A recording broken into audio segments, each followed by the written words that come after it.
And we are live. How about you, everybody? Welcome into this week's edition of the Auburn Live Call-In Show. I'm your host, Jeffrey Lee, Senior Recruiting Editor for Auburn Live on 3.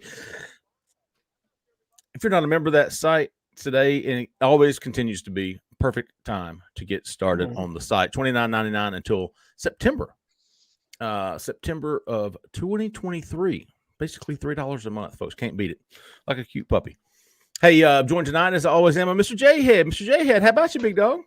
I am doing fantastic, brother. Now it's just the two of us right now. I'm feeling a little alone, but I'm glad I got you here. But before we get off too much into it, anybody that's watching, smash that like button, hit the subscribe, help us keep this content free. That's what this allows us to do. I know Jay Lee's going to be real mindful to help us with that at the very end.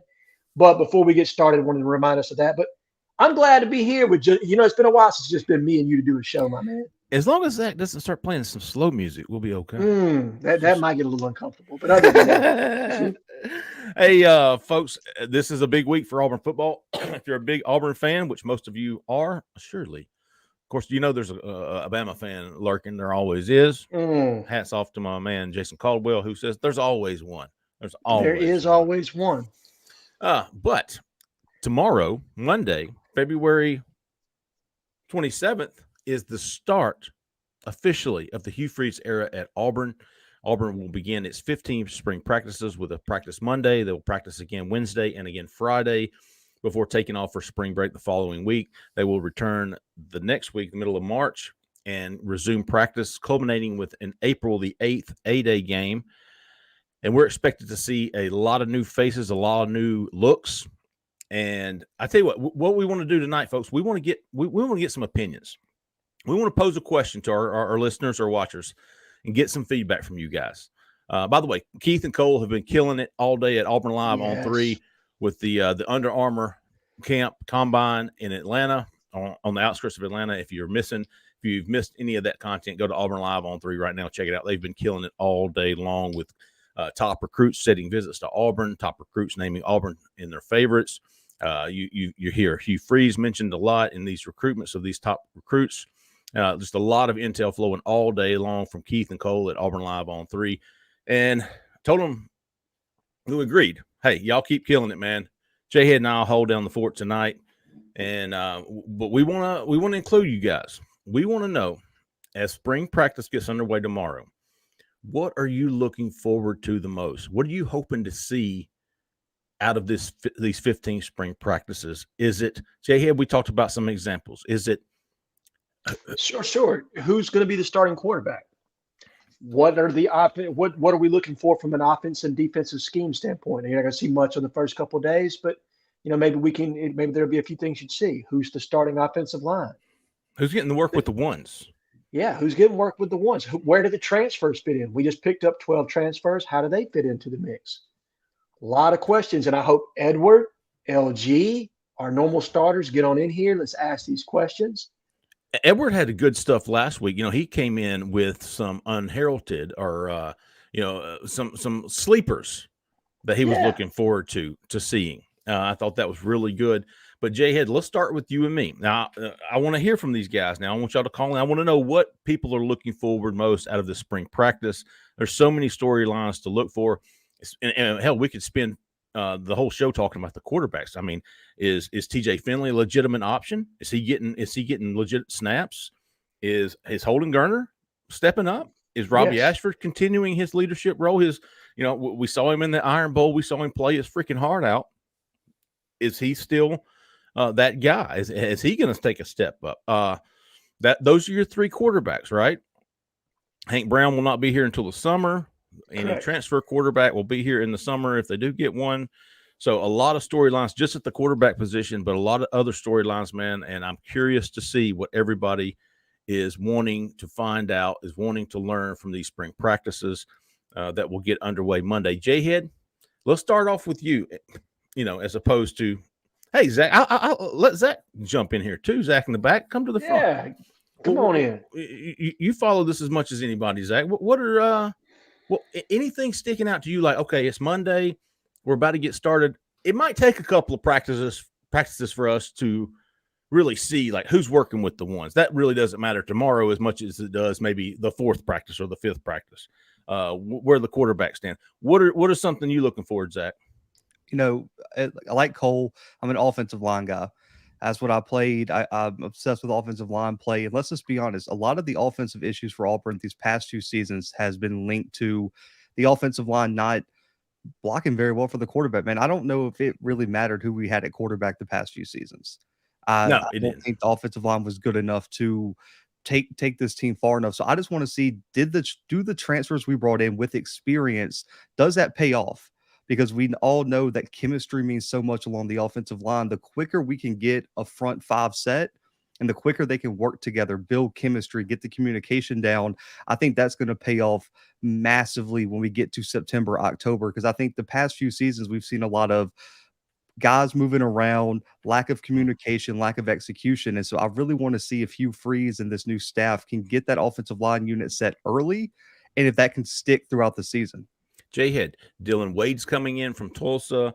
Avery Jones is coming in from East Carolina. Gunnar Britton is coming down from Western Kentucky. Those three guys, don't you want to see like where they're going to shake out? I mean, Dylan Wade could play inside or out, play tackle, I believe, at Tulsa. Gunnar Britton's pretty much locked into a tackle spot, although I think Hugh Freeze said on our podcast last week he could move in if he had to. We know Avery Jones is probably slotted at the center position. We learned this past week that Avery, who's not playing for the spring? Justin had the story. Justin Hope. Oh, Avery Jernigan. There you go. Avery Jernigan is no longer on the team. He was a depth piece at center, if I'm not mistaken. Yes. Was that okay? So you got 3 transfers coming in, 3 offensive linemen starting tomorrow. That's what I'm going to be looking for too, Zach. I'm a big line. I'm more of a defensive line guy. I love the studs like Nick Fairley, guys, Derek Brown, the guys, interior guys who can really shake things up. But nobody's looking past this offensive line. And when you make such a big deal about it through the transfer portal, which it was a big deal for Auburn to get these 3 guys, where are they going to land?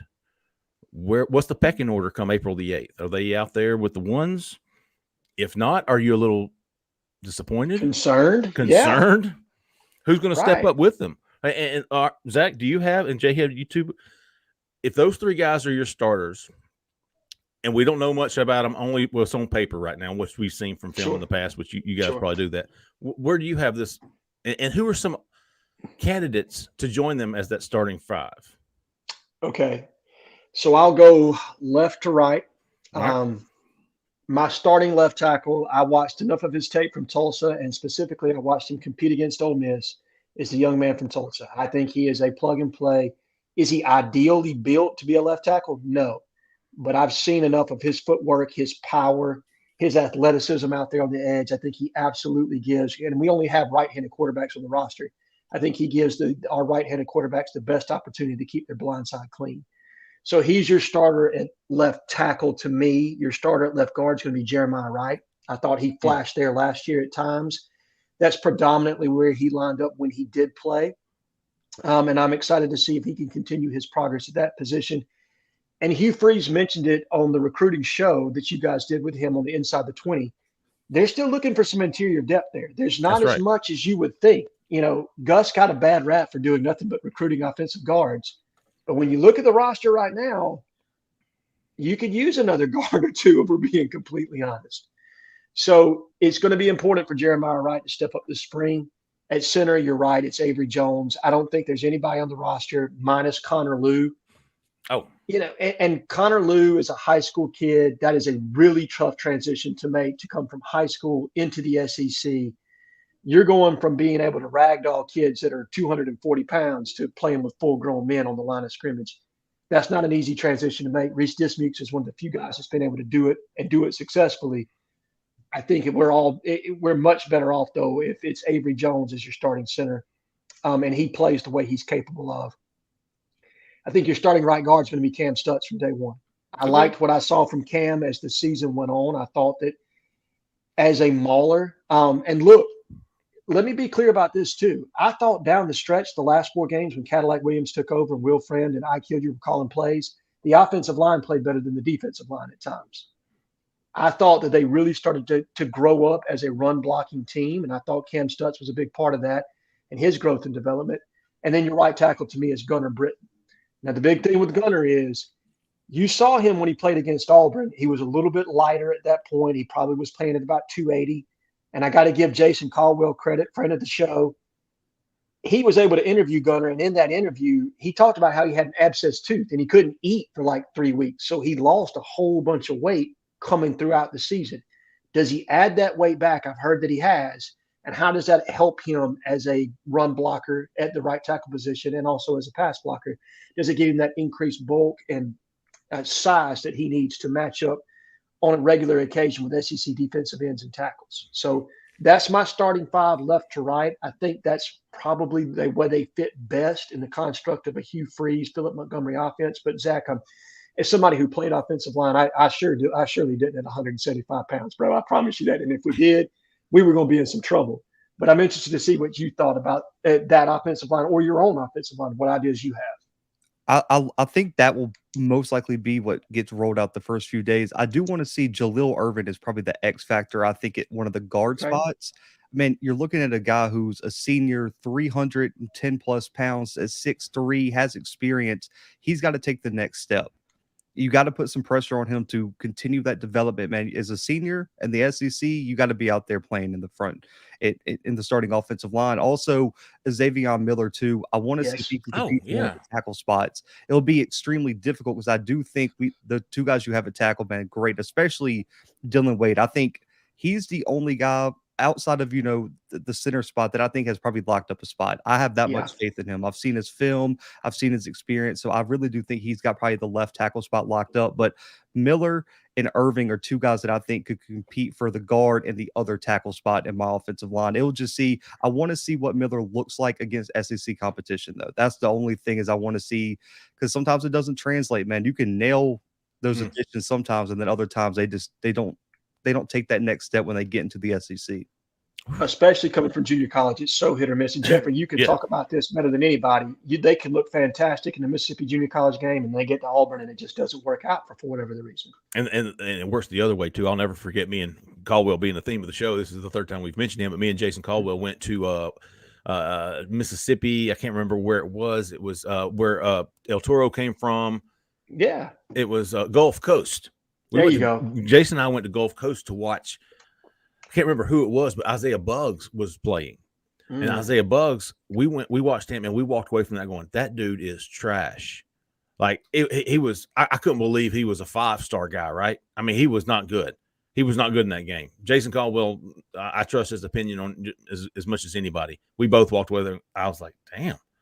And he turned right. He turned out to be very, very good. Xavier Miller was one guy that when we talked to Hugh Freeze last week, and Zach, you were there. I felt like Hugh Freeze's eyes kind of lit up when we mentioned him, and and he talked about his weight. He talked about his potential. I'm curious to see. I like Dylan Wade at left tackle. I think that was his job. That was why he's brought in to play. I like Avery Jones at center, and I like Gunnar Britton in there somewhere. I just don't know where. Zach, can Miller play guard? He could. I mean, he's 6'6", 320, so he has all the measurables. The only thing I will say, though, I don't know his arm length. If his arms are a little bit on the shorter side, then a move to guard is probably the best case because you saw at the Senior Bowl, a lot of guys who were playing tackle in the Power 5 level, if their arms don't hit a certain length, they move them to guard. So I would be interested to see what Auburn would report his arm length to be. Okay. Xavier Miller, I mean, you've got some really good options. Is it like Zach said, Jalil Irvin, does he step up? Does any of the other guys like who else did I have written Tate down? Johnson as a backup center. What about E.J. Harris? E.J. Harris is a freshman that we all saw compete at Auburn High School, and he was dominant at the line of scrimmage as a run blocker. Now, as a pass blocker, he had a ways to go, but as far as being able to run block at an elite level in high school, I mean, you did not want to be on the other side of him, matched up head to head. You know what I mean? I feel good about the left side. I feel good about Dylan Wade. I feel good about Jeremiah Wright, and I feel good about Avery Jones being at center. It's the right side. Like you hope that Gunnar Britton is ready to be that guy at right tackle. Like you hope he is. You hope Cam Stutz is ready to continue evolving into the player that we all hoped he would be. Yes. Then you got Xavier Miller there. So I think that right side is a little bit of toss up right now, but I do feel like that left side in Dylan Wade and Jeremiah And and Avery. Who's gonna challenge Avery at center? I think right now it's going to be Tate just because of his experience in college. But to me, it's watch the fall with that one because that's when Connor Lew has a spring to get underneath his belt. He gets a full summer to get into a weight room. Is Connor here this spring? He is here this spring. Yeah. So he gets that opportunity. He probably is going to be with the threes if I had to guess, just because the other two have snaps in a college game. He doesn't. But as spring goes on, as fall camp rolls around, that's when Connor Lew, to me, can kind of start to make his ascension up the depth chart and potentially be your number 2 or your number 1 if Avery Jones doesn't work out the way we think he's going to. And then who's the kid from North Carolina? We got him in Harson's first class. He was Will Friend's big pickup, 4-star offensive tackle. Colby? Yes, Colby Smith. Oh, yeah. How does he do? You and Garner Langlow. Yes. Kobe Smith, they were both in that class, if I'm not mistaken. They weren't. So Garner Langlow, Kobe Smith, and E.J. Harris, how do those three factor into it? Because they've all had an opportunity to redshirt. And in the case of Kobe Smith and Garner Langlow, they've had 2 years on the roster. So what did they look like this spring? Did they slide into the 2 deep somewhere and get a spot? Langlow's a guy to me that's a swing lineman that could play inside or out. I think he's probably best suited to guard, in my honest opinion. Kobe is more of a tackle to me. I think probably a right tackle. And then EJ's a guy that could slide inside or out. He's not another swing lineman. So can they somehow figure out a way into the 2 deep? It'll be really interesting to see. But, those are some young guys that have some talent. And sometimes they just need a change in the offensive line room, and they need a change at the head coach position for them to get that chance to really kind of ascend. And maybe this system is better suited for their skills. Yeah. I could not agree more, Jay Lee. Hey, we're still waiting on our first call, man. We've got some questions, some storylines we're going to be watching through the spring.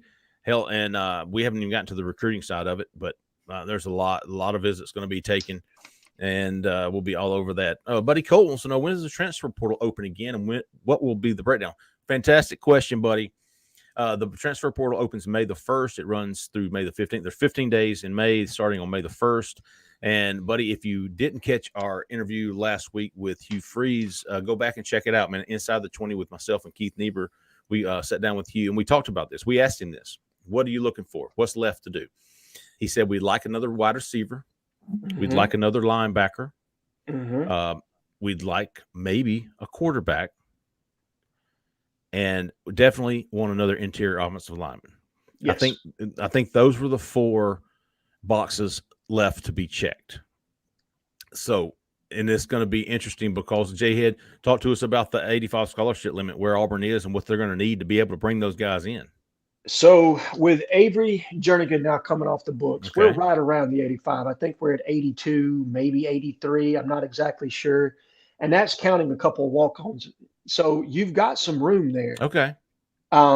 You may be down as far as to say 80, 82 or 81 scholarships. Not exactly sure. So you've got room to add some players.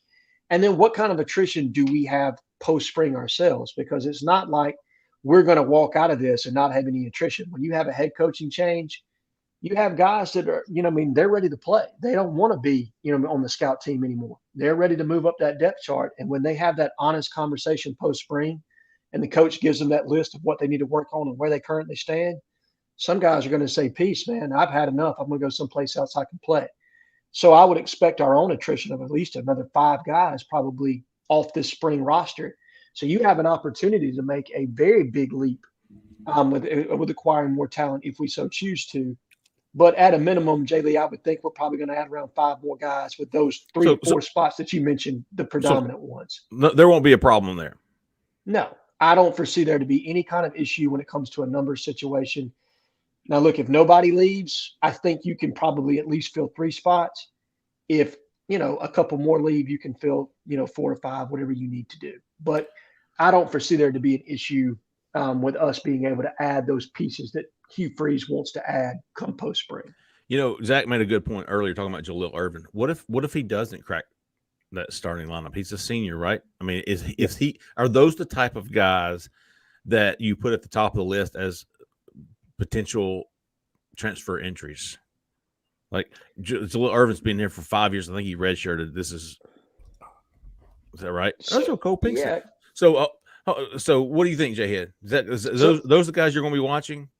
So he could be, and then it all depends on how he feels about Auburn. Does he feel like there's going to be a continued battle going into the fall?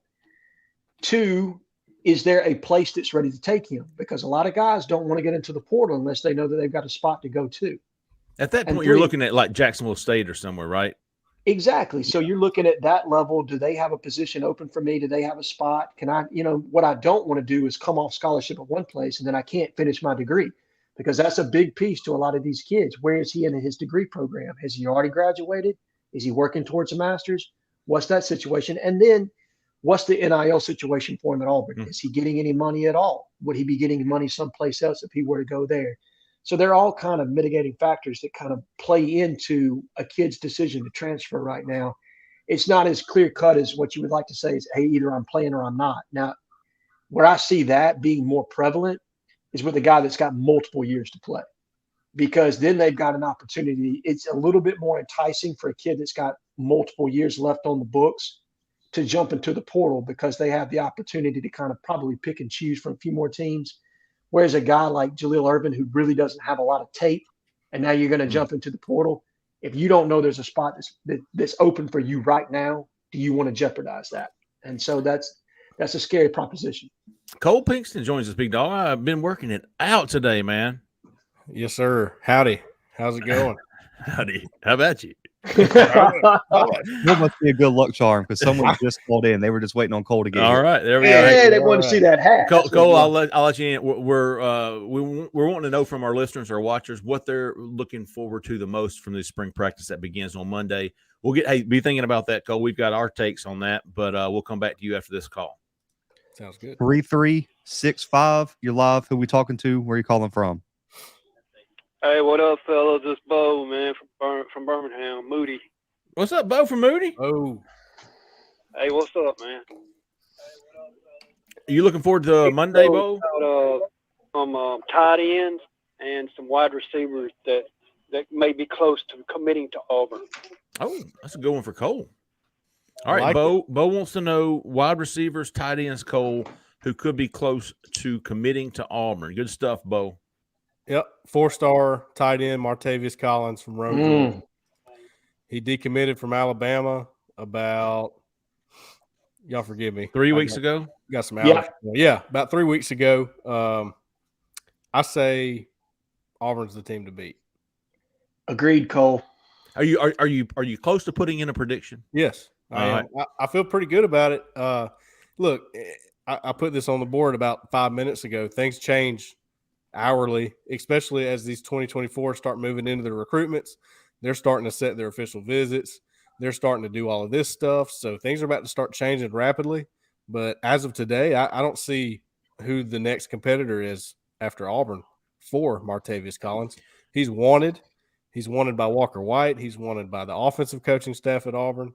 And I don't think a visit right before a decommitment from Alabama was a coincidence, personally. I almost got the feeling, Cole, that he decommitted because he wanted to come to Auburn. He was also, if I'm not mistaken, one of Walker White's 14 targets. He made the list. Let's put it that way. He made the list, and they've been going back and forth on Twitter. Yep. I know he has replied to Walker White several times on Twitter. I think Walker's mom had on an Auburn shirt. Martavius said he liked that shirt. And you don't decommit from Alabama unless you have an idea what's going on. Sure. Right? Sure. And look, Alabama has their choice of guys per usual. That's not going to change in 2024. They use the tight end a lot. They like receiving tight ends a good bit. Is he really a receiving tight end? A little bit. Not really. That's not his main thing. I think he's a better blocker, personally. He's closer to John Samuel Schenker than he is Landon King. Sure. Oh Yeah. yeah, significantly. You know, But a couple of people have mentioned this name on the boards, and I think it's a decent comparison, even though we didn't really get to see him much when he was at Auburn, was Ricky Parks. Oh man, he Remember was Ricky so Parks? yeah. He was from Kinda- Hogansville. I think was he from Callaway? yes, he was. He was from West Georgia, baby. For He's sure. athletic, not exactly the hands guy, not the guy you want to throw it to a lot, but he can get out in space and block. He's a little bit more compact. He's a an H back. I think he's an H back in Auburn's offense. I agree. To me, he's like a stretched out Eric Smith. That's what he looks like to me. Now, what I do like when you watch his highlights, Cole, and for me, tight ends, it depends on the body type because we're looking at him as an H back. He's got good athleticism. I really don't care what his straight line speed is because how many times do you see, you know what I mean, a 6'3", 245-pound guy running, you know what I mean? Yeah. Running 9 patterns, right? But his COD on tape, his change of direction, that's really, really good. And that's where he's going to make his hay, is on seam patterns, crossing patterns, things of that nature, his ability to get free doing that. And then, like you said, also that change of direction when you're trying to line up and block somebody is pivotal because, look, defensive backs and linebackers change direction all the time. You got to be athletic enough to be able to get in front of them. You're right. I mean, I think he is a prototype H-back. I do think that he gives you something in the pass game. It's going to have to be developed, but the athleticism's there for him to be able to give you maybe 20 catches a season, maybe a little bit less. But like you said, in that Ricky Parks mold, very athletic. But how Hugh Freeze would utilize him in the passing game would probably determine those stats. Yeah, and technically, when you think about it, H-back wise, Chandler Cox had probably 15 or 20 catches when he played H-back at Auburn. And I think so. You're looking at a similar offense in a way to what they were running then, is at least how they use an H-back, right? Yes, yes, very much so. I think Martavis Collins is pretty high on Auburn's board of people they want, and I think they got a really good shot. Yeah, he was in my next 5 to commit. SS Austin, man, he has tipped us $4.99. We don't ask for tips at Austin, but we do appreciate it, man. But Cole, this is another good one for you. You saw Justin Green today at the Under Armour Combine in Carrollton, I guess is where it was. Yeah, I hate to say Atlanta. They always call it Atlanta, but Carrollton's an hour west of there. He wants to know, Cole, Justin Green. Do you guys think Auburn is starting to get higher on the board for Justin Green? Yeah. Really? Yeah, he told me he was the first update I put out today. Make sure y'all go back and check that out. He, kind of quicker interviews today. We had so many people to talk to, but Justin consistently tells me, and I've talked to him 3 times now, that, hey, Auburn's getting an official visit from me. Well, number one. Number two, I love Coach Hugh Freeze. I love Coach Jeremy Garrett. I just love the way that they are handling my recruitment. And number 3, they need some jacks. They got to have some jacks, and that is exactly where they're recruiting him. Wow. Okay. That was what I was going to ask you, Cole. Do you think he can play jack? I mean, I'm not trying to put you on the spot here. I do. Yeah. He's okay. I'll put it this way. If we're looking at the roster right now and you got Keldrick Falk at jack and Brenton Williams at jack, I think if they're wanting to go with a heavier guy there, then yes, Justin Green is the perfect fit for that. Okay. I'm looking at some of the we got the chat's on fire tonight, man. Somebody's going to have to sack up though and give us a call, Blake. Or I'm talking to you right now. Okay, that's what I thought. But hey, hold on. There's a hot dog water. There's Lee Head. Oh my God, there's some good ones, man. All right, get us on the phone, Big Zach. 8466. You're live. Who we talking to? Where you calling from? How about you? This is Eric from Sheffield. How about you, Eric? Sheffield. Hey, man. I know everybody's want to see that old line. I guess that's what everybody's wanting to see. To be honest, though, I want to see those wide receivers and those cornerbacks go at it. I think there's going to be some dog fights out there. You got wide receivers trying to prove themselves. We know we got that loaded DB room. What's your thoughts on that? Good stuff, Eric. And listen, We talked about transfer. I want to see what Nick Marner's made of. I want to see Nick Marner. We want to see the other guys. Are they going to take a step up? Because that DB room, like Eric said, hey, appreciate your call, Eric. Really do, man. Good stuff. Cole, Jhead, Zach, Matt, what y'all thinking? Cole, you go ahead and go first. I've been running my mouth all night, and I'll jump in. No, well, I think the DBs have an advantage over the receivers right now, and I only say that because of production, because that's what we go by. Okay, we don't get to be at practice every day. Unfortunately, we have to go by production, and right now Auburn's receiver room is extremely low on production, and that's a cause for concern. But you also have a good DB room who can maybe make them better this spring.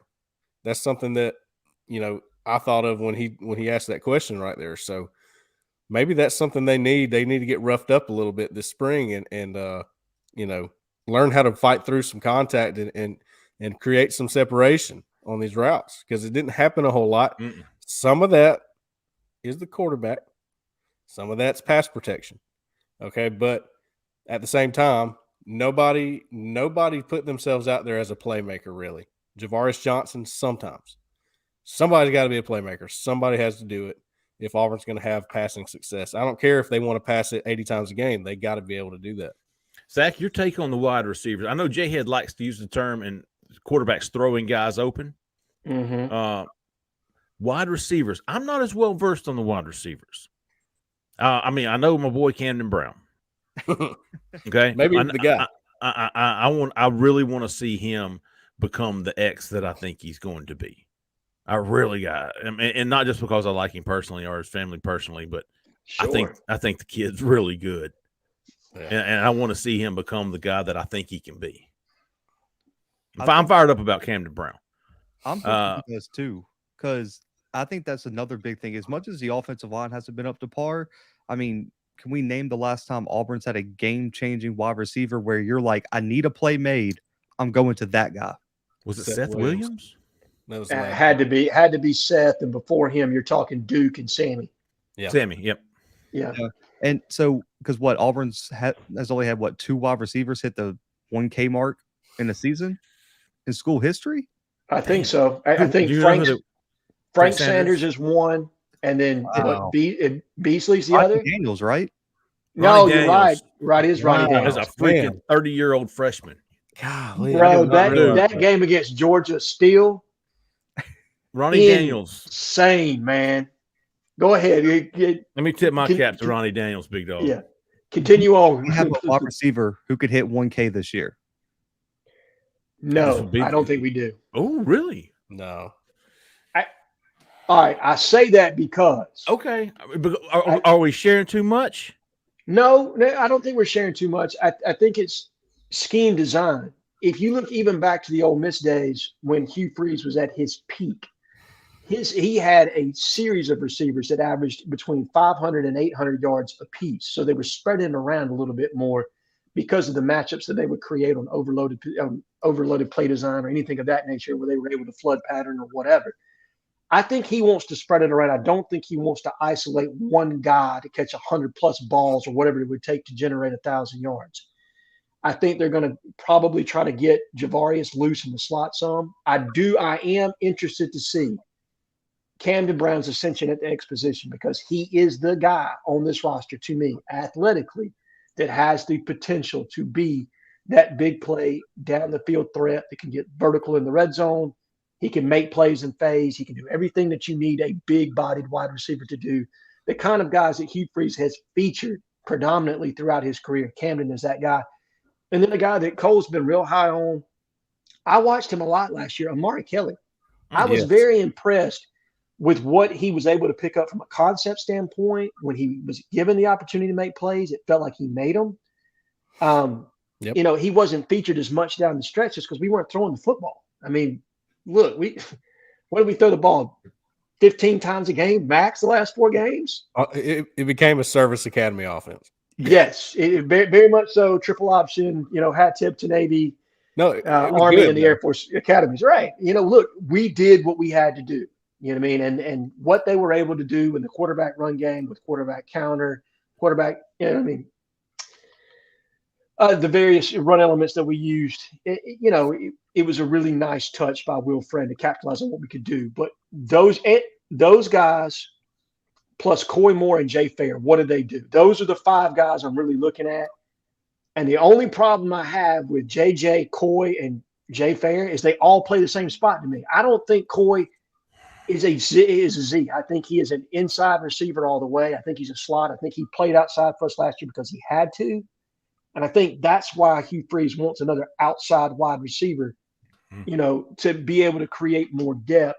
To me, Coy is best used in the slot where he can use those running back skills that he has. He's not a burner, but he is a very reliable option. He's also a willing blocker in the slot. And what is it? Probably who's the best players on your offense is Jarquez Hunter and those running backs. If I had, those are the guys that are most proven offensive weapons you have. Are Jarquez Hunter, our transfer in from South Florida, and Damari Alston. Those are probably your most proven playmakers right now. Yep. Hey, you said Camden Brown was kind of that guy that if somebody's going to take over, he's the guy, right? Yes. I say there's one more. Your boy from FIU? Yeah, man. That guy could really – now, look, we've all been burned on this before. Yes. All of us have. We've seen a guy like that come in, physical specimen. And then, are you talking about Rivaldo? Yes, sir. Woo! You ain't gonna get an argument from me, big dog. Yeah. My only concern, and it's only because I don't really know this coaching staff yet. I've studied them. I've seen what they've done before, but it seems to be kind of a recurring theme at Auburn that a guy like that with the physical traits that just jump out at you sometimes just doesn't get used as much as you would think. It happens. I don't really know why, but it does. It happens sometimes. So I'm holding my breath a little bit, but I think that could be a guy that could be a playmaker for Auburn. Do you have confidence in Hugh Freeze and Philip Montgomery right now? I mean, it's easy to have confidence in those guys that they're not going to do things like that, right? When it comes to the offense, I haven't been this confident in a staff offensively than probably Gus's first year or two. Yeah. Like those first 2 years, 3 years of Gus, offense was never a concern for me. All right. So you're talking about 2 coaches. One, a guy that coached a Heisman Trophy winner in Robert Griffin III and developed him. All right. That speaks volumes about Philip Montgomery in and of itself. But then what he was able to do at Tulsa with the limited talent he could get there. Look, it's not like kids are going in droves to Tulsa. And you're talking about a guy that was able to have a 1,000-yard receiver and I think 2,000-yard rushers in the same backfield. Damn. He put up some serious stats there.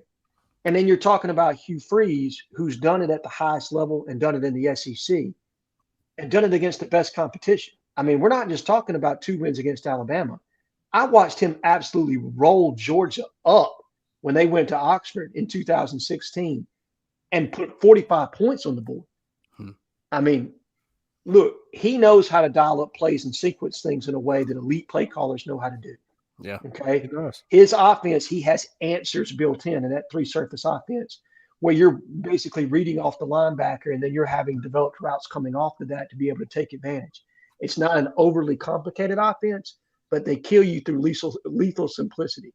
So I love what this coaching staff, like the skins on the wall that they have, give you that confidence. I like Brian Harsin.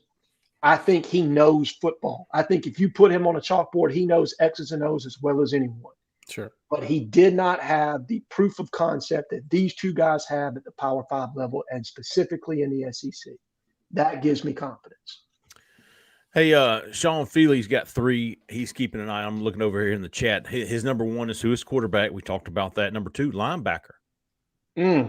Definitely going to have to work something out. And I think he makes a good point here. Number 3 is special teams.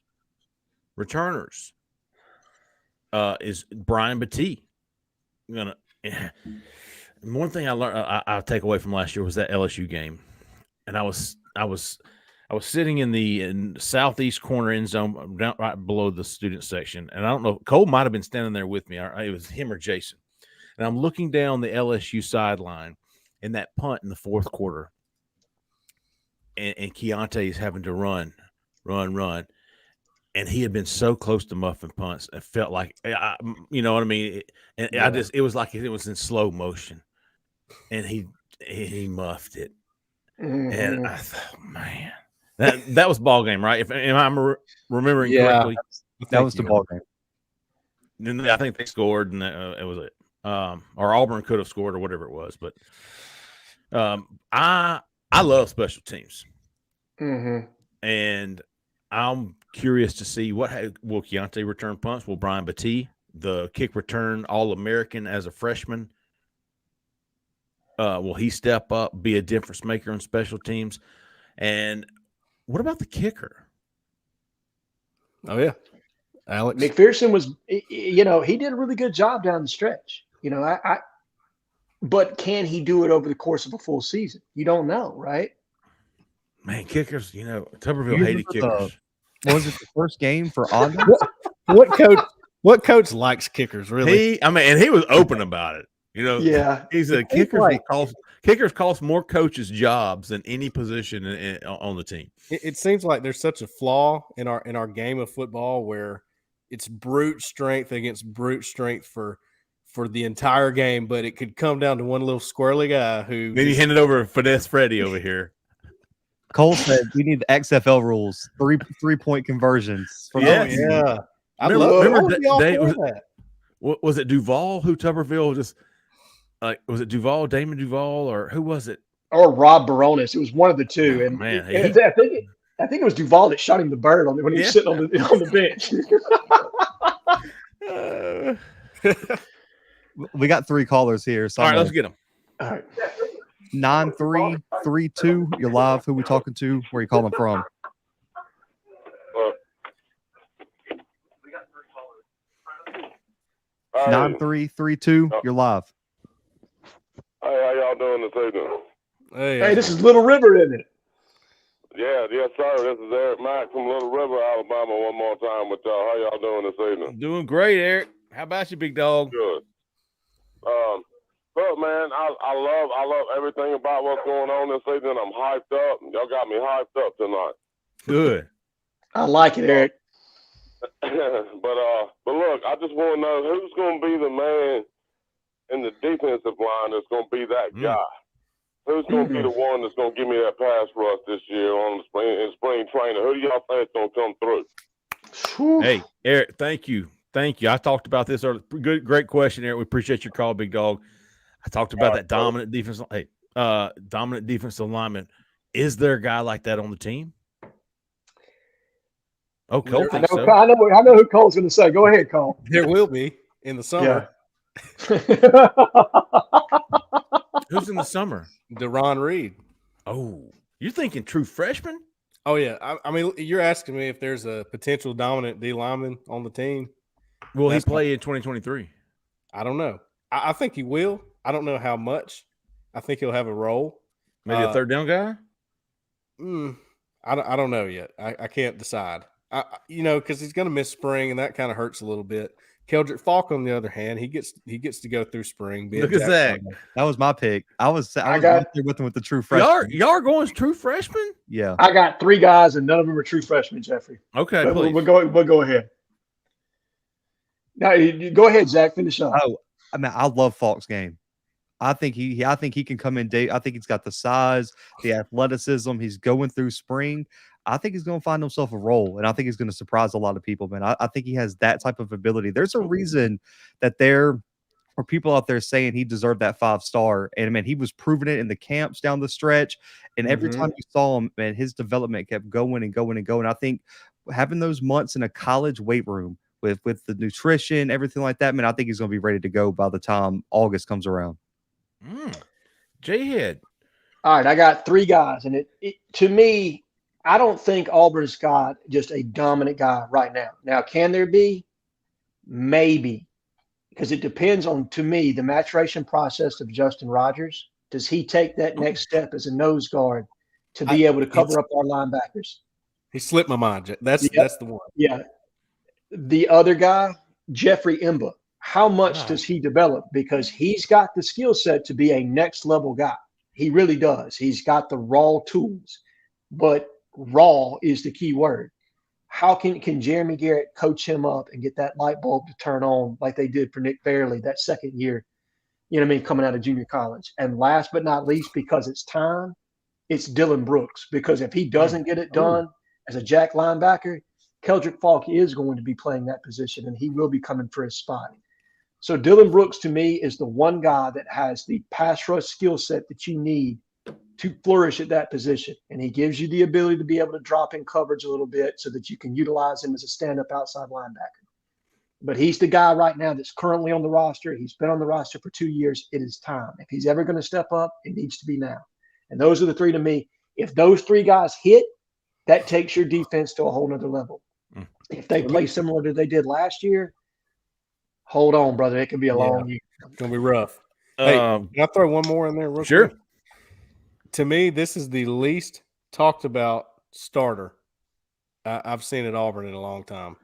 Marcus Harris. Yeah. Yeah. Oh, yeah. Yeah. Let me tell you why I think he's about to have a little uptick here. If you look back at the Liberty defensive lines with Jeremy Garrett, under Hugh Freeze, of course, you give him credit. All of his defense are usually pretty good. They're smaller guys, pretty much all the way across the board. And technically, Marcus Harris would fall into the smaller category for an SEC defensive lineman, even though he's in the 290 range now. Yeah. He's more, he's more stout. He's more compact. So I think for whatever reason, I think Jeremy Garrett and, Vontrell King-Williams has also had some success with defensive line, and they're working together here. I feel like that they're gonna have a way to use this skill set a little bit better. Cole, you hit on something, because I do think when I went back and watched Marcus Harris's Kansas tape, and I look at how he's been used at Auburn, they've used him exclusively inside in like that 3-tech, 4-eye, where he's very undersized. I think there's a chance now that he moves to the 5 and then slides into the 4-eye, and he's playing that inside hip of the tackle. And they just allow you, like you said, you let him create negative plays and just penetrate. You know what I mean? And he's not having a 2-gap like he had to in our defense some last year. I think it plays better to his skill set. Yeah. So I think you could see a big year from Marcus. Is he going to be dominant? I have no idea. But can he play better? Damn right he can. And I think they're going to do that for him. He would be my pick. Good stuff, Eric, man. We appreciate your call, big dog. Keep us rolling there, Zach. 4417. You're live. Who we talking to? Where are you calling from? What's up, fellas? It's Brooks from Huntsville. How are y'all? Hey, Brooks. How about you, big dog? What's on your mind tonight, Brooks? So, question specifically for Cole. Just read that Jordan Ross article you put out. Sweet. And I wanted to get your take a little bit more, get a little more feedback from you about just kind of what your thoughts are. And I know you didn't sound too optimistic. I had a chance to watch him this past year, and man, that guy's a player, a lot of potential. So just want to hear your thoughts, kind of if you think it's a no shot or if there is a chance maybe the staff get back in, because he didn't sound too, based on your article, didn't sound too optimistic. So I'll hang up and listen. Appreciate you, Brooks. Good stuff, man. Jordan Ross, Cole. Is he a jack linebacker? Yeah, he would probably be a jack from Vestavia Hills. And he's sort of skinny. He's got that Dylan Brooks look right now, sort of. But man, I'll tell you what, I think he was the top performer today for me. Really? He was number one, because it didn't matter what was going on. There were plenty of good players there, but for whatever reason, he kept catching my eye all day long. Every time, every drill, every one-on-one, he was just very good, very quick, very sudden. Now, let me put this out there too. Jordan's a nice guy. He's super well spoken. He's, yes sir, no sir, and I'm not the guy you call sir yet, I feel like, but hey, that he's just, well mannered, nice guy. But he's straight up now. He's going to tell you exactly what he's thinking, and I appreciate that. And Auburn's in there. He said Auburn's probably in there. But Georgia, Tennessee, Alabama, they're kind of up there now. And he gave me a late start for Auburn. Is this kind of what got him on the 8-ball? Yeah, he gave me specific reason, and it's in the article. You can read it, and he kind of laid it out. He felt like the other staff didn't. Dude, I didn't hear his name until Hugh Freeze got here. Well, now he gave props to Rock Bellantoni. Of course. He said Rock Bellantoni called him a lot, did a great job. He said, but then all of a sudden they were gone. and really he didn't hear from anybody but Rock Bellantoni, and it's like nobody told him. He had no idea. So Auburn just kind of left his mind. I got these other schools that are still coming after me every day. Auburn's got this coaching search, whatever. I don't really care about that. I'm interested in this. Well, now all of a sudden, Hugh Freeze, Jeremy Garrett, Josh Aldridge, they're all on him now, and they have made this uptick in recruitment with him. And he's like, okay, well, look, I'm gonna give y'all a chance. It's not your fault. Yeah, he made that clear too. It's not their fault. I just kind of have a bad taste in my mouth about Auburn, to be honest.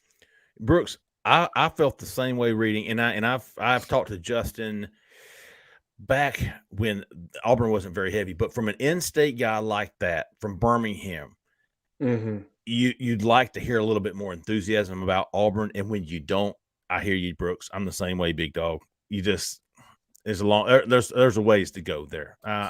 I'm with you there, man. Zach, keep us going, big dog. Good stuff, Brooks. 5885. You're live. Who we talking to? Where are you calling from? Yeah, this is Matthew. I'm calling from South Carolina. But I just wanted to ask y'all a question. I got one for you too, Matthew. What's that? You any kin to those Murdochs? No. You know. All right. Then you can continue. So I know every single team in the off season is 15-0. Everybody's going to be excellent, but I need y'all to take y'all's homer head off and tell me realistic expectations for this year. Okay, great. I can do that. Fantastic, great stuff, Matthew. I've got mine. To me, 8 wins is a great year. A great year. Yes. And you beat the people you're supposed to beat, and maybe I don't expect Hugh Freeze in his first year with this roster to beat Alabama or Georgia. I don't. No. I expect him with this roster to win the ones he's to finish top half of the West. Okay. I think that's 8 wins. Now you're finishing ahead, or because you've got Alabama, you've got LSU, you've got A&M, you've got Arkansas. Auburn should be better than Arkansas, Mississippi State, and Ole Miss. Right. And am I leaving anybody else out? No. And you got your 4 non-conference games, and you swap out Penn State for Cal, so there shouldn't be an issue winning any of your 4 non-conference games. Granted, you got to go to the West Coast to play. Hold on. Say that again, Jhead. 4 non-conference games, which includes Cupcake, and Cal. Okay. Cal's your Power 5 team. Cal replaces Penn State. I think you've got Sanford as an FCS team. Let's just pull up the schedule real quick. And we'll go. There you go. But Auburn should Auburn fans, Jhead, should Matthew expect Auburn to go 4-0 non-conference? Yes, 100%. You should. And if they don't, to go 4-0, then he should be somewhat disappointed. Yeah, in my opinion, yes. Okay, so there's 4 wins. You're halfway to 8. Now you got to find 4 SEC wins. Cole, can you find 4 SEC wins? Zach? There is a weird dynamic, by the way, to this Cal game, just because it's in Berkeley, and it's an early game with a new staff and whatnot, and we don't know the quarterbacks. There's a lot of things. So that's a weird one, but Auburn should win that game. I mean, Auburn without a head coach should win that game, right? Right. Yes. I don't want to go quite that far, but you get what I'm saying. Yeah. I got your schedule whenever you guys are. Go ahead, Jhead. You got Vanderbilt on the schedule. Hold on, Zach. Yes. SEC win. There you go. There's your 4th one. Easy. So there's 5. So you got 4 non-conference. You got Vanderbilt's 5. Yep. All right. So let's go. UMass win, right? Sure. Yeah. Cal win. I say win. Sanford win. Yeah. At Texas A&M. I'm not ready to say win yet. That's No, that's the fourth game of the season. Mhm. fourth game of the season. Mm. I'm going to say loss Okay. right now. Hey, I'll go- Matthew, I'll go- wants you to take your Even though, now, let's see how Bobby Petrino and Jimbo work out Hey. because they could be in a cage match on the sideline by the time we get to that fourth It game. could go one of two ways, Jhead. They could be in a Yeah. cage match and it doesn't work at all. It's a disaster, or it's going to be one of the best offenses you've ever seen. I agree. the And wheels. look, The wheels might be coming off too. There's no in between. No, it's either going to really hit or it's going to be a disaster. Either way, you're going to want to watch Texas A&M this year. So Texas A&M. I'm not ready. All right. Yeah, I'm going to go loss so far. Yeah, me too. Georgia, Loss. loss. Keep it competitive. Yep. At LSU, I'm not Loss. ready to. Yep, I'm not ready No. to chalk. loss. All right, now we That's get so you're 3-3. You're 3-3, and now you get Ole Miss coming to town.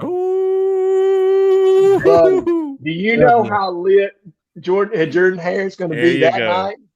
That's a win for me. That's That's a a win for me. That's a dub. And I promise you this: if anybody doesn't think that Hugh Freeze has that game circled on his calendar, he can say whatever he wants in the offseason. Hugh, I love you. I don't believe you. If you tell me that game doesn't matter, I don't buy it, brother. I'm sorry, man. And I don't buy it for the Auburn fan base either, because they want a piece of Lane Kiffin for as much as he runs his mouth on Twitter. They want every bit of it, man. But I'm with you. 4-3. That one, 4-3. that one might resemble the Egg Bowl a little bit. This is we're going back to the tube steak days when Ole Miss really meant something, right? There you go. All right, 4-3 after Ole Miss. 4-3. Now we got a chance at some momentum because guess who's coming right back to town? Mississippi State. Oh, Man. You go Mississippi schools back to back. Now we're at 5-3. Now you're going to Vanderbilt. It's a win. Now you're 6-3. Then you get in at Arkansas. Now that could be difficult. I would say that's a win right now. Me too. I think they lost. I think they lost a lot of key players. I think that's a win for Auburn. They want to. I can't see us dropping that game. Right. That's the one. That's the one I'm talking about. You got to win that one. Let me throw a wrench. I'm gonna say the loss, the weird loss, the one that really doesn't make sense is Mississippi State, and they win at Arkansas. Okay. So Cole's got Mississippi you State's 6 kind of had Auburn's number these past few Sure. years, if we're being honest. And listen, they've got the new coach. Pirates die.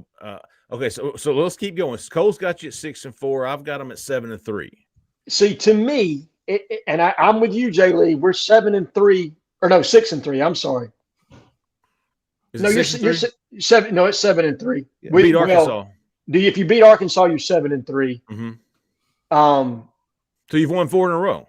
Yeah, you've won 4 in a row. Then you got New Mexico State. Ooh, there's That's your it. 8. Win. That's a dub. You're at 8, and then you go to Alabama. Keep it That's an close. L. Yeah, 8-4. that's an L. Yeah, that's 8-4. I'm going to say 7-5 because I'm going to create some margin for error there. I think that we do drop one, but I think you get to 8 wins with a bowl victory, and then it's about what happens off the field. Do you create the momentum you need on the recruiting trail and show enough proof of concept on the field to capitalize with a top 10 recruiting class, and then also another top 10 portal class off of what you put on tape this year? That to me is success. If you can get to 7-5, 8-5, or 8-4, 9-4, that is a successful season to me in year one of the Hugh Freeze era.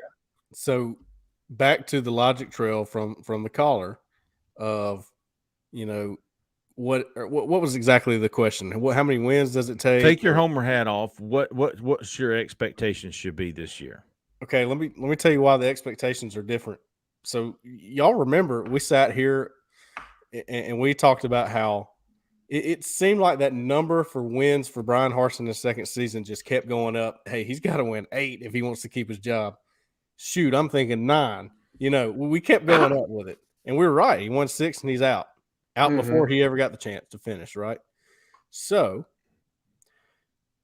that had a lot to do with recruiting, if you ask me, the reason he didn't get to finish that season. Did. Well, now there's a renewed life in recruiting. No doubt. So that changes expectations with the football season too. And you're talking about the first season. So there's some leeway there anyway. Absolutely. Right. And we all know it's a rebuild. You don't bring in 12 transfer portal players into spring practice if there's not a rebuild on a roster. So there's some hope that's going to keep maybe a 7-win record positive for Auburn's fan base in a way. It's not going to be fun, but you go, well, there's hope. At least there's hope. It wasn't there last year. Yeah. I completely agree. And listen, to me, Harson's second year, I was optimistic about Harson's second year, and here's why.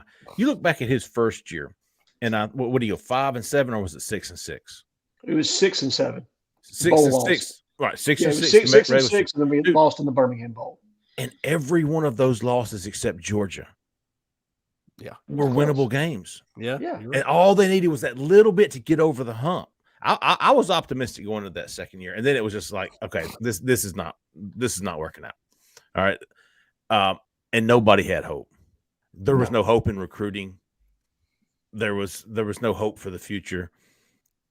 But like I said, it goes back to confidence in the staff.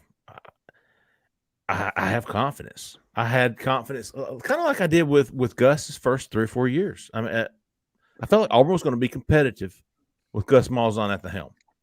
Yep, I agree. And look, technically they were at least competitive. I think every year. Also, until they're at the end. Yeah, and I think Hugh also benefits from the schedule. Let's be honest. You're dropping Penn State for Cal. That's a major change in competition. And who did we play from?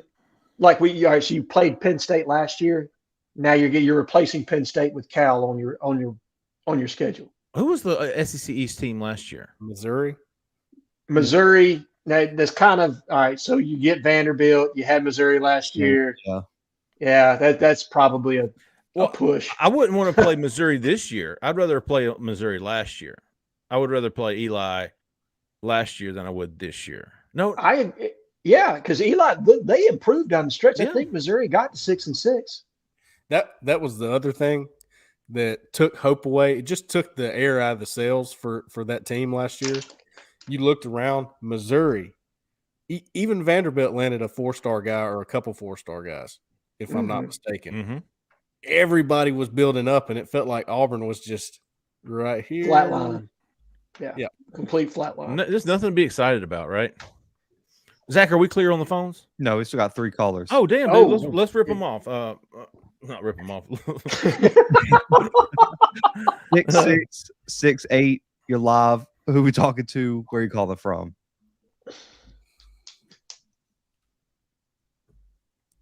6668, you're live.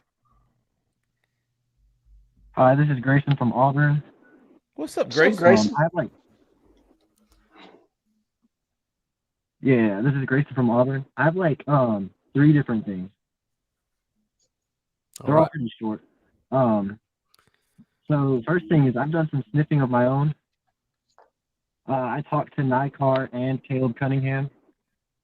Oh.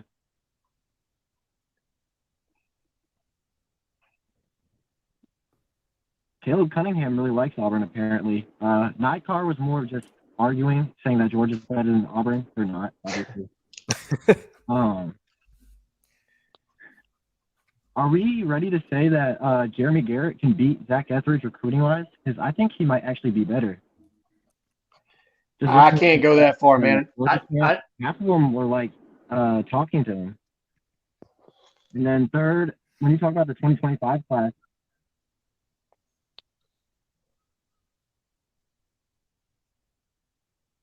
did we lose him? Go ahead, man. No, he's still here. It says. Grayson, you still with us, big dog? Yes, sir. Oh, what was the third one? The 2025 class? So Coach Freeze said that 2024 and 2025 really make or break. Mm-hmm.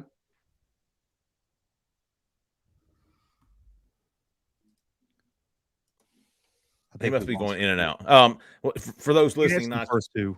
Yeah, for those listening, Nykar, a 4-star wide receiver in the 2024 class, visited Auburn, and he's committed to Georgia. Landon Thomas, I believe Cole is his teammate. He's also committed to Georgia. Caleb Cunningham is the number 10 overall recruit in the country. He is a wide receiver from Choctaw County for Mississippi.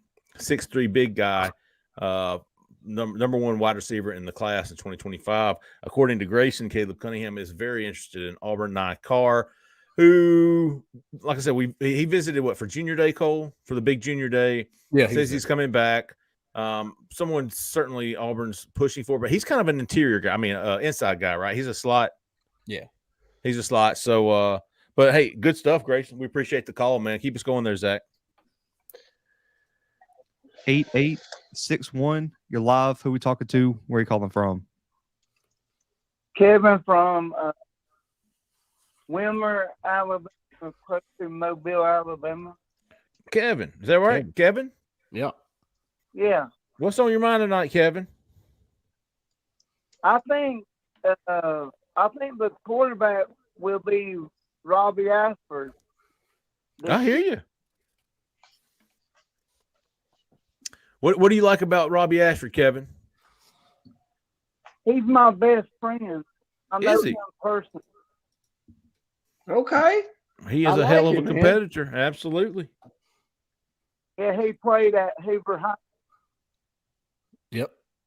Played at Sure Hoover, did. signed with Oregon, and then transferred to Auburn, I think, in a swap for Bo Nix, wasn't it? Was that the same year? Yeah, they said Bo Nix might come back. Zach said no, sir. I don't see Kevin, that. that would be news to me, brother.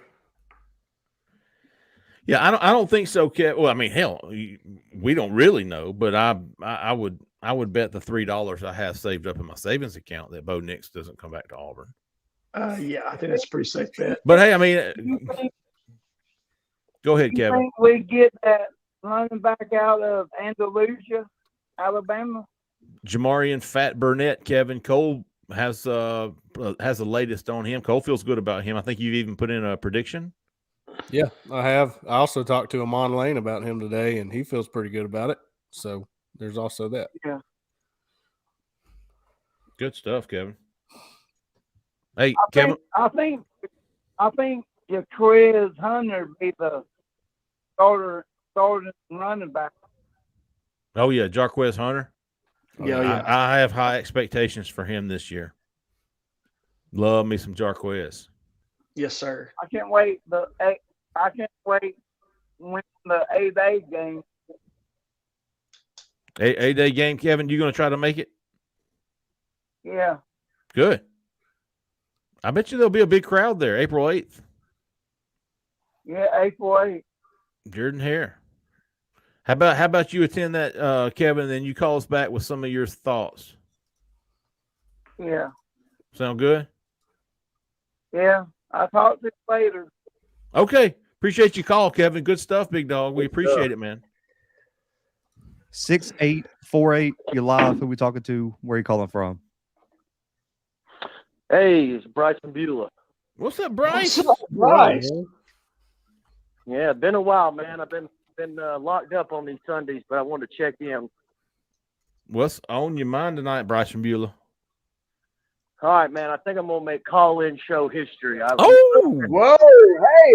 Tuesday with you guys, but it might be the first question about this. So, Okay. I've been watching a lot of baseball this week and all that, and this kid, Ike Irish, I mean, it's every single game. I don't think he's had like multi-hit games just about every game he's played. So, I guess for him and Crotchfeld, since they were highly rated guys coming out of high school, do we have these guys for 3 years, or is it a year-to-year thing where they could enter the draft? How does that work?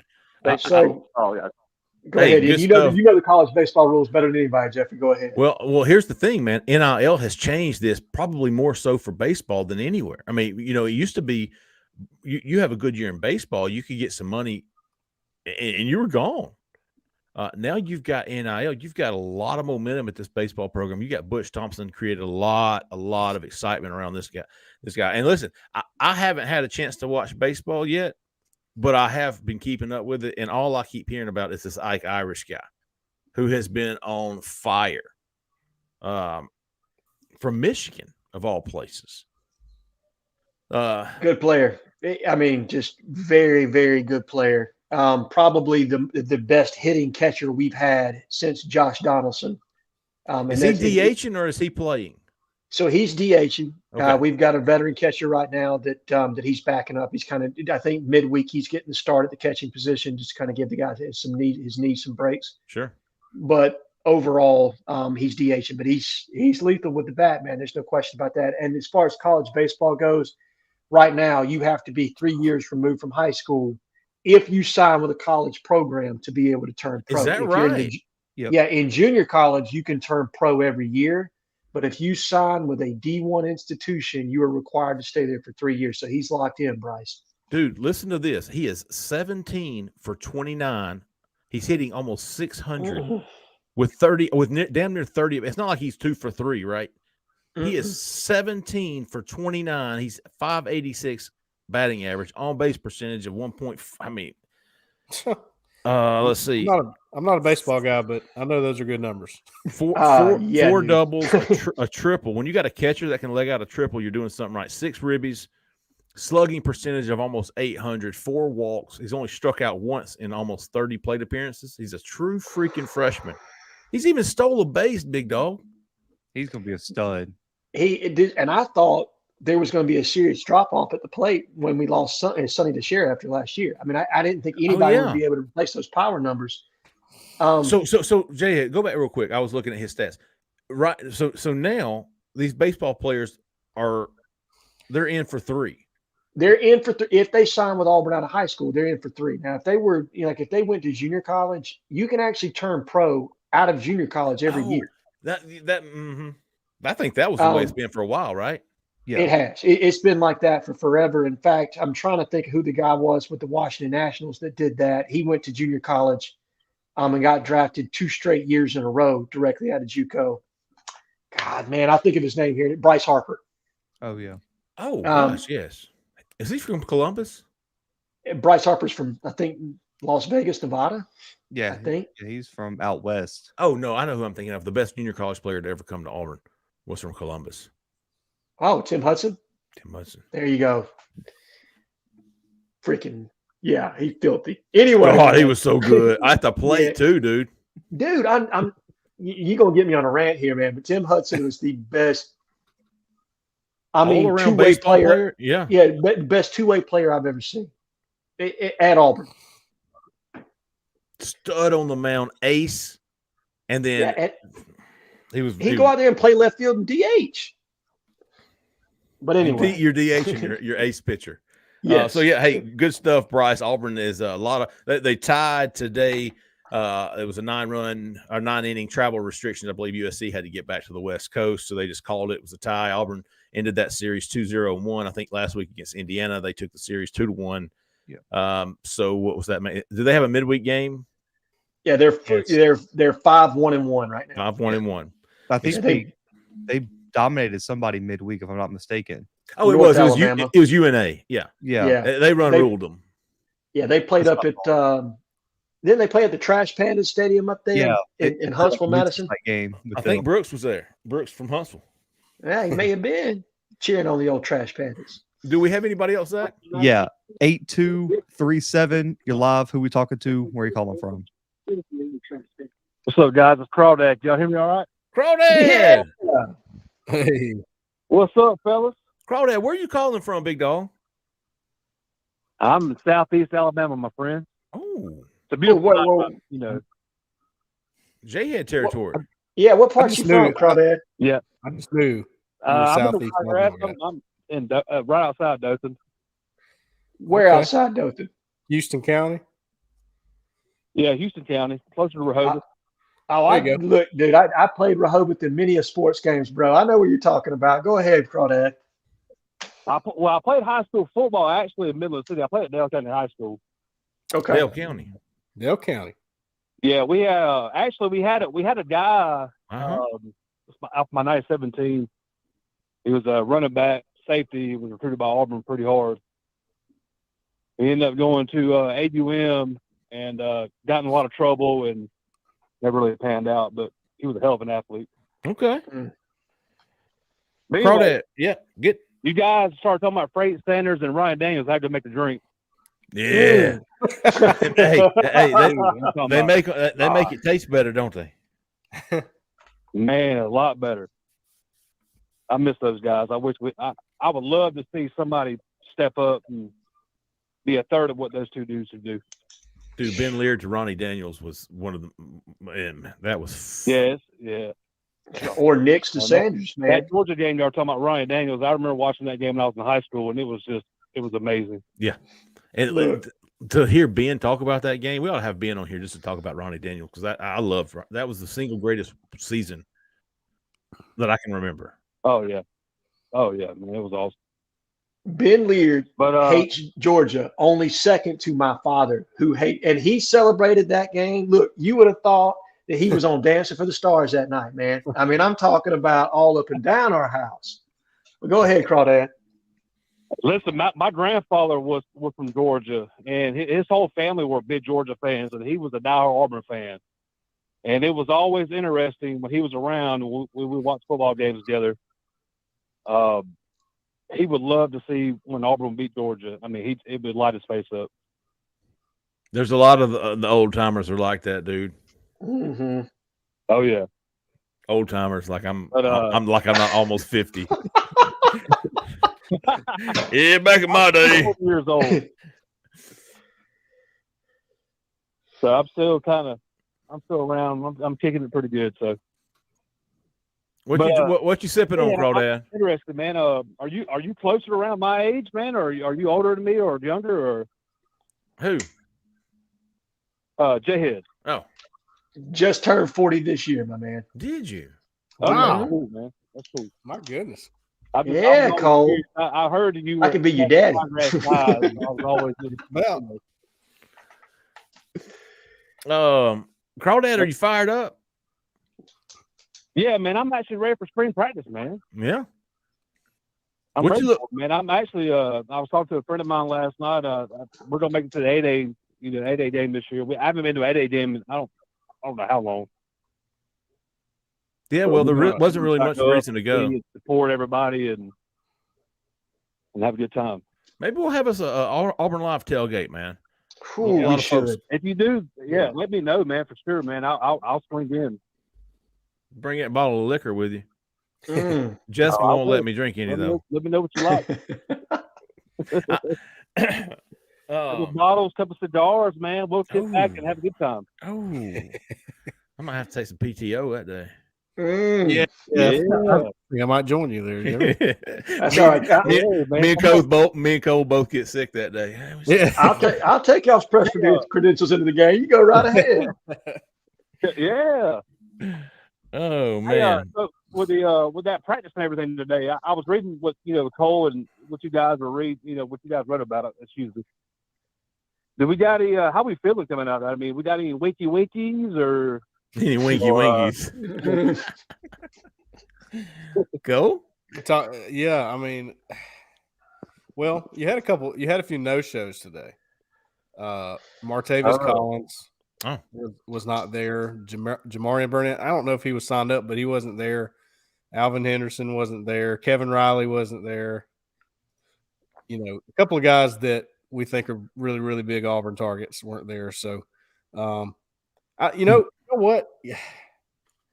Yeah, you forced me to say this. Let me ask you this, Nico. What about Cam Coleman? Ah, man. Let me tell you something. I don't criticize the rankings. I think our rankings are really good compared to the rest of the industry. Personally, he's a 5-star if I've ever seen one. Hey, he will be tomorrow morning. And okay, well there you go. He'll be the number 20 overall player in the country, according to all three. So, whoa, you heard it here first. I think we should refer back to Coach. That's my guess. I don't know that for a fact. What is the sound effect for the show? Coach MC. Coach MC. Is that who calls in every once in a while? Coach C. Coach C. Yeah. He said that he felt like Auburn was sort of leading a little bit. Yeah. I don't know. I haven't talked to Cam as much as other people have. I did talk to him today, but he was bombarded with reporters today, as you can imagine. So didn't really get to spend any time with him. I think Auburn's up there. I mean, top 2, top 3, no doubt about it. What's interesting when we asked him his top schools, he's gotten an Alabama and Georgia offer here recently. Didn't mention them. He said Penn State. Yeah, I can't remember that. Penn State, Texas A&M, Kentucky, Tennessee. Yeah, Auburn. So Yeah. you like your chances in that group. Now Alabama and Georgia are going to come on. You know they are. Of course. Don't count them out at all. That would be unwise. But Auburn's sitting in a really nice spot for him at this point going forward, I think. Well, I'm just in terms of offensive players, Alabama hiring Tommy Rees to be the offensive coordinator. Without Nick Saban, the Alabama brand, Hugh Freeze and Philip Montgomery should just whip his ass all over the trails. I hear you. You know what he is doing, Crawdad? He's making him lose more sleep than he already was. I give you that much, 100%. Good. Yeah, I mean, I was glad they hired the guy, but anyway, I'll let you guys carry on with the show, but I enjoy it, and let me know about that spring game thing, man. Let me know, and I'll we'll make something happen. All right, Crawdad. Appreciate you, big dog. Really do appreciate it. Good, great call, man. Hold on, Jhead might have something for you. Yeah, Zach, before the next Cole, in the vein of what Crawdad Man just asked, I loved what Jalen Crawford had to say today. Ooh, that's an interesting one. Yeah. Boy, he lit up talking about Auburn now. Yeah, you could tell. Yeah, I mean, the words jumped off the page on that one. Look, some guys. Parkview cornerback, Lilburn, Georgia. Yes, sir. He's big time. He performed well today as well. Top 5 cornerback, top 6 cornerback. So here's the deal. You're going to see a change in recruiting just because of the effort. Some guys really appreciate that. Some couldn't care less. They're like, everybody shows effort. Who cares? Some guys go, okay, I really feel the effort over here. Jalen Crawford, to me, said today, without saying it, wow, Auburn has just ramped things up unbelievably. Just again, not out of nowhere, but it is almost out of nowhere for these guys because how long has the staff been there? So out of nowhere, it feels like Auburn's just jumping in with a lot of these guys. And Jalen Crawford's a guy to really watch, guys. I would really keep an eye on him. Now, he's got some hot and heavy contenders, as always. Oh, yeah. Yeah. Disclaimer. But that guy's really high on Auburn. There's no doubt. Zach, are we called up? One last caller. All right, one last one. Make it a good one, big dog. 8466. You're live. Who we talking to? Where are you calling from? He's backing up the forklift. Hey, this is it. Here's some Sheffield again. My bad, man. Oh, you good, Eric? Hey, how about you again, Jeff? Hey, how about you, big dog? Oh, I had to call back, man. I got to. That's a little off topic, but I'm gonna give you my take on this 2025 scheduling real quick, and then I'll hang up and let y'all 2025. say how you feel. Yeah, the 3 rivals, keeping 3 rivals. Oh, okay. Yeah. Go ahead. Texas and Oklahoma. I love rivals. I hate that we don't play Florida every year. I'm a coffin corner guy, just like y'all are, but we got to be careful with this scheduling, though. If we get, I'm sure we're going to get Georgia and Bama every year. Mm-hmm. No question. Flashbacks 2017. Okay. If we beat both of these teams, let's just say we have a great season, we beat both of them. Probably not going to have an East or a West. So who you play for the SEC championship? Take your pick, Georgia or Alabama, whichever one. So let's say we get lucky, we win that game. Well, guess who's going to be part of the top 12 in this playoff? There's a situation where we go 16-0 and beat Alabama and Georgia combined 5 times to win a national championship. Tennessee and Auburn needs to stand up together and say no to this scheduling. It needs to be an evenly rotating schedule across the board in the SEC. or we're putting ourselves at a disadvantage. Us and Tennessee will have the same disadvantage. And I'll hang up and let y'all talk about it. So Well, Eric, before you go, you still here?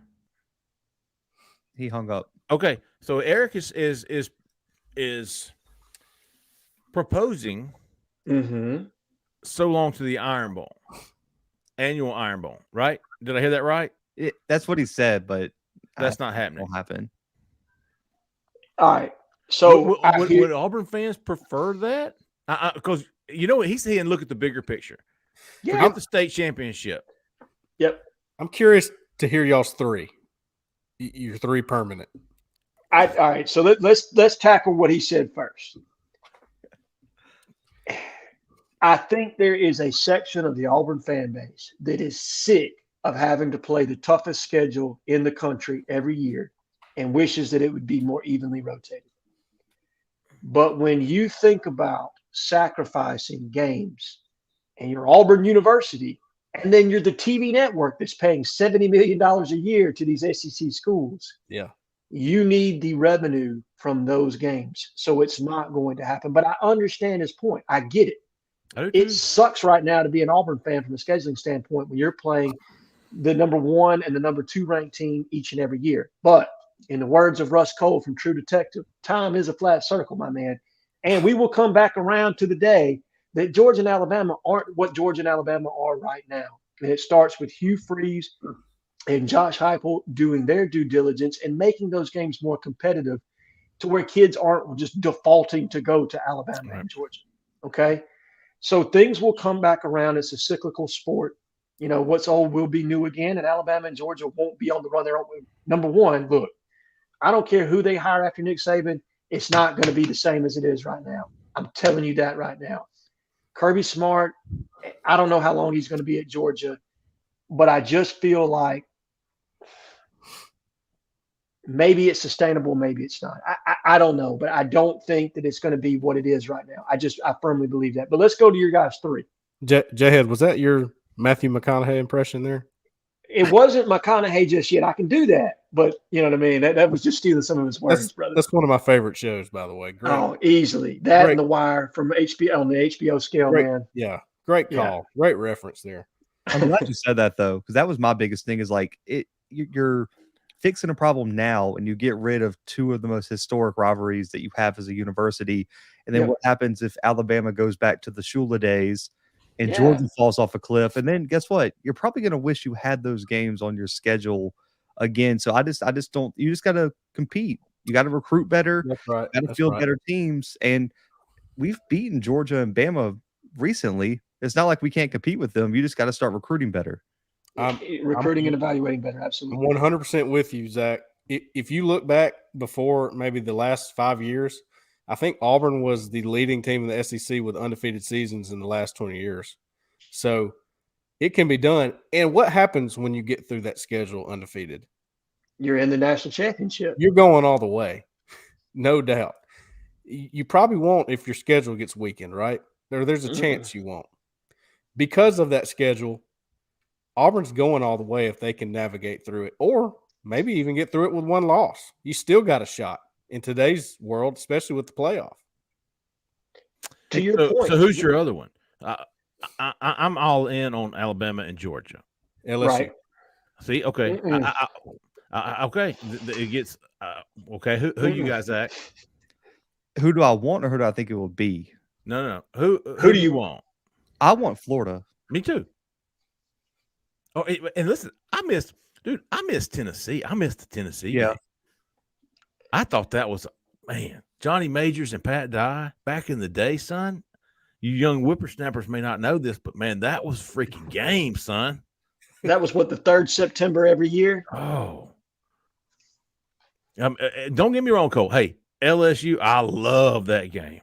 I love that game. In the 90s, there was no better rivalry. I wouldn't argue with 4. I'm pretty even on 4 teams, and it would be LSU, Tennessee, Florida, or Ole Miss. One of those 4. But for some reason, that's probably who it should be. I just feel like LSU. That's just the one to me. I love LSU. I love LSU fans. I love Oh. LSU. I love the Auburn LSU game. Auburn LSU games are sometimes just weird, wacky, whatever you want to call it. Weird things happen in those games. In the 90s, you couldn't even make that shit up, man. If I read a book about the Auburn LSU series of the 90s, wasn't it the 90s or was Tuberville got there too? It was both, because you remember all the close games that they played through like the mid-early 2000s? If I read that movie script, I said, I don't think this is, we need to make it more plausible. When we expanded to 12 teams back in the early 90s, when Sly first did this, and what was it, 92 or 1990 that we expanded to 12 teams? I can't exactly remember the year. I think it's 92. I thought it was too. Auburn didn't play LSU on an every year basis, not up until that point. And like you said, Tennessee and Florida were significantly, Kentucky were bigger rivals at that point than LSU. But at that point, and then you had the 4 interception game, which was that the second year of the stump? Tommy, was that Terry's second stump. year? Yeah. No, that was 93. What is it? 94. Was it 93? Was it 94? No, it was 94. It's his second year. And from that point moving forward, you're right, Cole. That game had an element of unpredictability and that anything could happen. And look, Death Valley at night is one of the all-time great theaters in all of college football. I mean, it truly is. Look, I went there and got a complete beer dumped on me for cheering for the other team and wasn't even mad at them because of the party they were having in the parking lot. All right. I'm telling you that as much as I love that game, with Oklahoma and Texas coming in and you having to play everybody now, I can't put that game on my schedule because you're going to get them twice. You're going to get them 2 times every 4 years anyway. I don't want them on my schedule every year. I can't do it. I want either Ole Miss or Mississippi State. Give me one of the 2 Mississippi schools. Yeah. I don't want Vanderbilt, man. I can't get up for that game. I can't get excited for playing the nerds. I just can't. I hear you. I feel that way about Texas A&M. Explain that. I don't understand why. Something doesn't feel right about that game to me. Oh, I'd get up for playing Jimbo anytime, dude. Don't worry about that. I'm playing that game in the parking lot. We're good. But Tennessee and Auburn, absolutely, I completely agree with it. Listen, I've always said Auburn needs Tennessee to be good. Yeah, like they're allies when it comes. To beating Bama. Yes. Yep. Auburn needs Tennessee to be very good. So when I see Heupel having success, Auburn fans should be pulling. That's exactly right. You should be pulling for Josh Heupel in Tennessee. Auburn fans were vicariously rushing the field after that game.